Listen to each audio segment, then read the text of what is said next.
pulsing brake pedal when you stop? You have warped rotors. Or do you? Are warped rotors a myth? Or is it a warped rotors myth? I did some tests, and the results surprised me.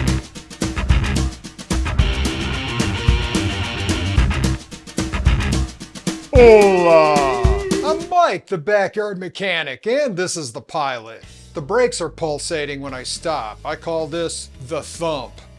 This is a problem at higher speeds, but as it worsens, it happens at lower and lower speeds. Kind of like my cholesterol. The rotors need to be replaced, and that's a bummer because I'm low on cash. I didn't get a reply to my application for Gold Prospector. I'm not sure if it's because I don't act the part, look the part, or if it's because I applied 3 years late. I've decided that my calling in life is to be an astrologist. An astrologist predicts the future and tells people how astrology will affect their lives, which is perfect. I love telling people what to do. Let's see what my horoscope is for today. You will be confident and positive today. It may be a good day to deal with a client and earn a good payday. Wow, my sign is literally a sign that I should be reading signs. Here's another one. The moon in Pisces advises avoiding meeting new people or trying new things. Wow, my horoscope is literally telling me not to listen to my horoscope. I may have to think about this one. So I've got the thump. This would be the third set of rotors I bought for this car within 50,000 miles. Obviously my rotors are warped. Or are they? It turns out there are multiple resources that say rotors don't warp. This website, mechanic.com.au, which is an Australian site, has solved the mystery of warped brake rotors, while at the same time heavily promoting DBA rotors, which is an Australian company. Coincidence? Of course. Nah, I'm not skeptical. We're learning. The article says, in most cases we conclude that the brake rotors have runout, or DTV, known as disk thickness variation. Did I say what I think I said? So what is disk thickness variation and what is runout? Before we go any further, let's define these terms. A warped rotor is one that is not perfectly perpendicular to its pivot point, is how I would describe it to my alliteration fans. Most calipers are on guide pins, and they will follow the rotor back and forth if it's a minor amount of runout. At high speeds, however, the inertia of the heavy caliper will keep it stationary while the rotor beats against the pads. So what causes warped rotors? This article says rotors don't warp. End of segment. Runout is defined as that time in your life when your dad goes out to get you ice cream and he never comes back. And every time there's a knock on the front door, you think, Daddy? I don't think my therapy is doing well. I might need a new website. Stupid cat. Runout in this context is defined as the amount of lateral or side-to-side movement of the rotor as it rotates, or wobble. I know, it sounds like warpage, but remember, rotors don't warp. The max tolerance for runout is around 0.04 of an inch, which is the thickness of a piece of paper.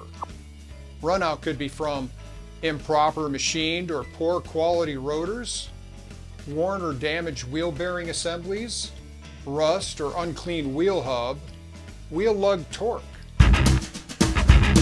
Disk thickness variation is the parallelism and flatness of the rotor. The max tolerance for disk thickness variation is very small at 1/1000th of an inch, which is the thickness of a piece of aluminum foil.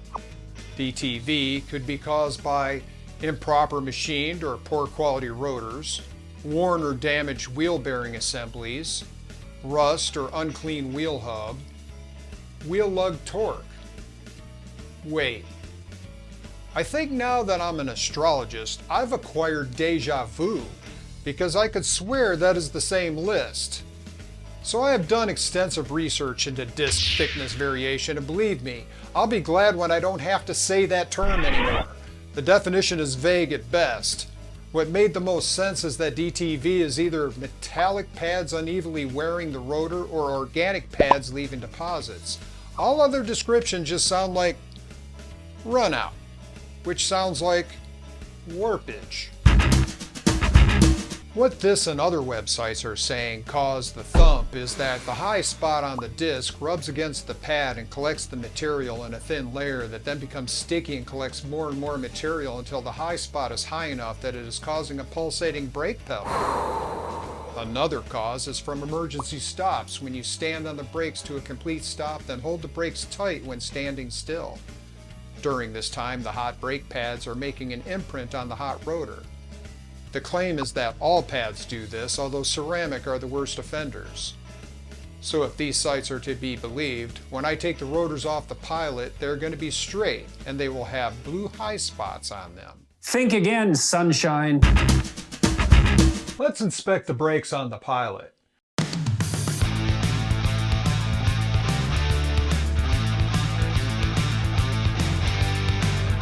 I bought this magnetic base for $30. A friend of the show gave me this dial indicator, so the cost was free. But you can get a reliable brand for $30 or the El Cheapo for $15. You don't need more accuracy than these. We're not working on an airplane. I have the base mounted to the shock and I have the plunger as straight as possible to the surface of the rotor. I'm starting on a position close to the center. I put a mark on the hub so I could track 360 degrees of rotation. I marked the low reading and the high reading. Note the gradual decline of the reading as I rotate the rotor. This is not a series of hills and valleys caused by disc thickness variation. I have a difference of 0.08 of an inch. I then checked at a different position toward the edge of the rotor. The reading should be similar and a little higher, and it is with a range of 0.10 of an inch. I then flipped the indicator to the other side and repeated the process. I got pretty close to the same readings on the same positions. One side high, other side low. After removing the rotor, I examined it closely. It looks like it has fairly normal wear and grooves. I don't see any high spots, hard spots, or blue areas. The pads also look good and normal. They have grooves in them and minor pitting. They are still pretty thick because they're less than a year old. I can hear you saying you're not convinced. Well, I don't know why you wouldn't be. That was pretty convincing. Now I hear you saying that I can't actually hear you, and that's true. But I do hear voices. I'd like to test the rotor off the vehicle. That way we're removing factors such as how accurately it was mounted to the hub, wheel hub runout, or possible variations from the wheel bearing. When I worked in a machine shop, we would inspect things on an expensive flat granite table like this one. I don't have a granite table, but I do have a granite countertop. I picked this end section figuring it would have less stress or twist to it, such as a corner or a sink section. I ran my indicator over it. To my surprise, the countertop tolerance is pretty close to an expensive granite surface plate. Well, to a cheap granite surface plate anyway. Within 1 or 2 thousandths of an inch. Good enough for this inspection. I also checked my 1, 2, 3 gauge blocks. I don't expect the blocks to be out of spec.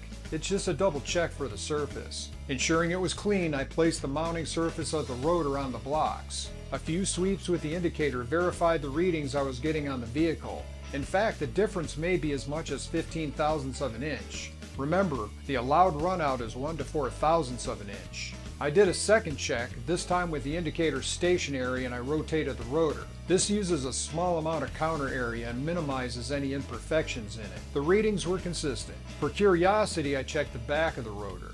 I saw what I expected. It was low on this side where it was high on the other side.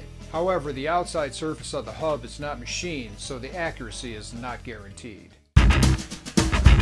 In case you're wondering, I've been focused on one rotor. The other one tested fine. I have this one clearly marked, and you can see that the warpage is gradual from one end to the other. This is not at all what I expected, but it makes sense. The disc plates are very heavy steel, each 3/8 of an inch.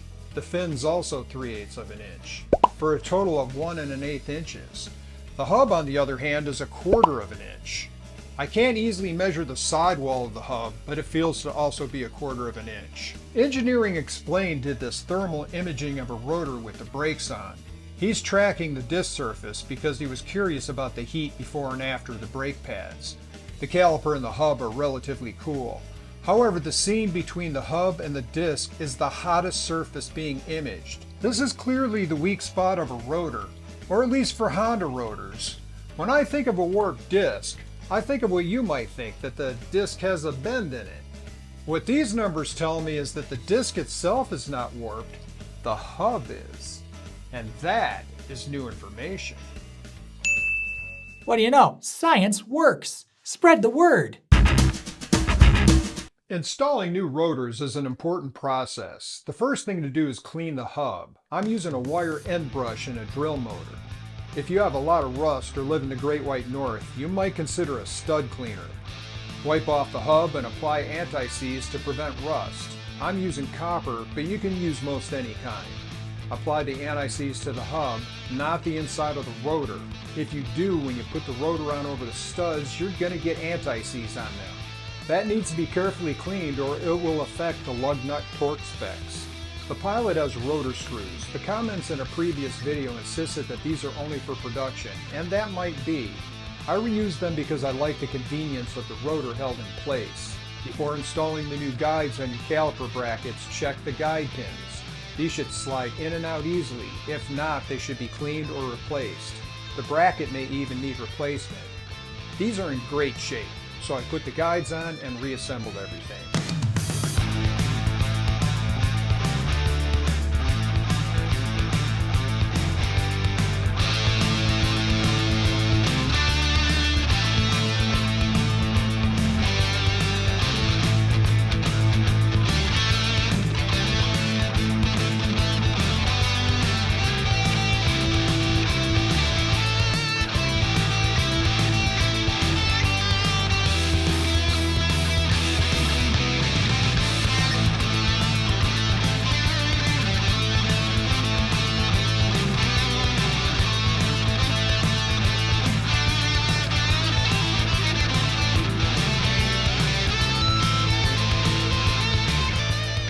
To minimize the chance of warping your rotors, your wheels need to be mounted correctly. When I remove lug nuts, I use my air ratchet, but when I install them, I use my power ratchet, which is good for only about 50 pounds. I then tighten them to 100 foot-pounds with my torque wrench, star ped. Nah. In the future, astrology. The final step to ensure proper performance is to bed your brakes. I know what you were thinking, but that's not bedding brakes. Bedding brakes involves a series of hard braking from very high speeds to very low speeds, and then letting the system cool down without your foot on the brake. This applies a thin film of pad material to the rotor for even and consistent braking. I'm curious how many drivers do this. Do you guys do this? Don't answer that. I can't hear you. Leave a comment. Tell me whether you do or don't and how long you've done it. I've only been doing this a few years. I've never heard of it before then. Your hair is getting unruly. We need a haircut. Of course rotors warp, but what are the causes? Rotors are designed to handle heat, but too much heat will cause their thermoelastic deformation. Repeated thermal cycling will cause the stresses inherent in most iron-casted rotors to be relieved, to realign relative to the overall structure of the casting. In layman's terms, the heat releases the molecular bond and the molecules find a resting place of least resistance. Things that can cause heat are brake system issues. If your back brakes aren't working, your front brakes will work even harder. A sticky caliper will also wear on rotors. Shocks. If your shocks are not performing adequately, excessive weight shifts more braking power to the front than as designed. Driving habits. Hauling heavy loads or living in a city with steep hills can be hard on brakes. Over-torquing. When one or two wheel lugs are over-torqued and then the rotor hits extreme temperatures, the high torque on one side of the rotor will encourage warping. The hub is the thinnest metal on the rotor, and that, in fact, is what warps. So rotors don't warp, eh? This is bullshit. In fact, it is. The original article that this whole scheme is based is written by Carol Smith about 25 years ago. It was posted on StopDeck.com and RaceBestos.com and moved to Centric.com where it is now taken down. I managed to find a copy on BrakeShop.com. Carroll Smith was a race car driver and later a mechanic, working with Ford in the GT40 program to win Le Mans, and after that, Ferrari to win an F1 championship. So he had experience, and he knew more than I ever will.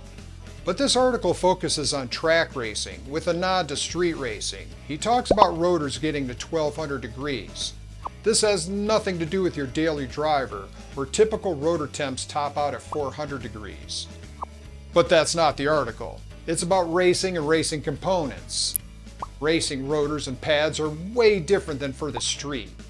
Race drivers do not warp rotors as they don't engage in the same behaviors that cause warpage, like heavy braking following a complete stop with the brakes engaged.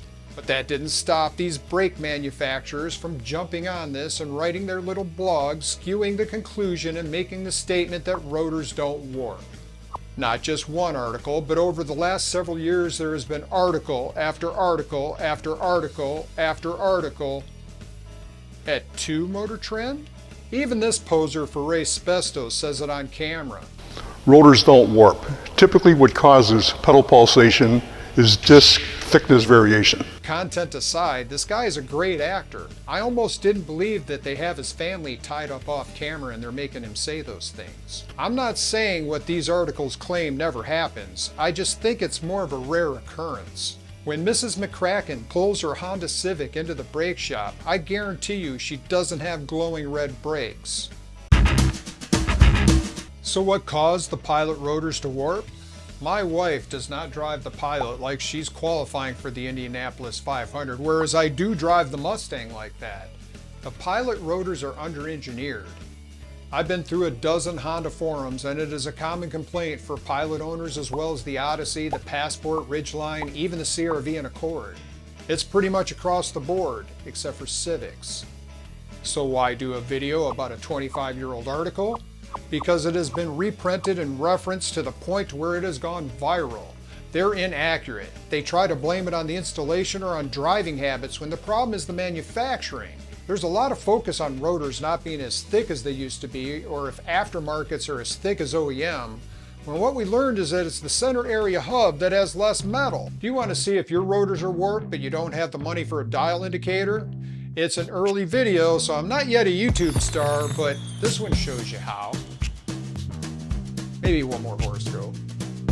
Disaster looms. The moon is now in Uranus. Oh, man, that's personal.